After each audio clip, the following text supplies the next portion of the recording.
Isang source ang nagsabi na kung totoo hanggang December na lang daw ang telecast ng It's Showtime sa GMA7. Pero meron daw network na lilipatan ng ABS-CBN Noontime Show sa All TV daw ni Manny Villar.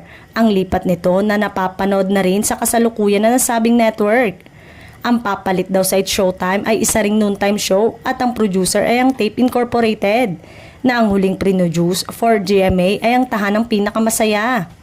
Heto ang catch. Ang mamamahala raw sa nasabing show ay walang iba kundi ang batikang TV executive na si Malu Choa Fagar. Gaya ng napabalita, kinuhang muli ng Tape Incorporated si Malu bilang president at CEO ng kumpanyang nagpasimula ng longest running show na Itbulaga.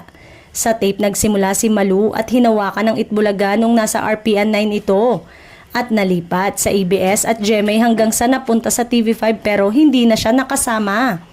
Kung totoo, bakbaka na naman ang Tape at TVJ Production na producer ngayon ng Itbulaga sa TV5.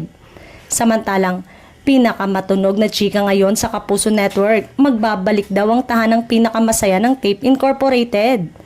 Maganda naman ang relasyon ng Tape Incorporated sa GMA Network kaya hindi nakakapagtaka kung magkakaroon uli ng shows sa Kapuso Network ang production company ng Pamilya Halushos. Gusto sa GMA7 pero looking for time slot pa. May isasubmit pang proposal ang Tape. Wala pa talaga, paliwanag ni Attorney Maggie.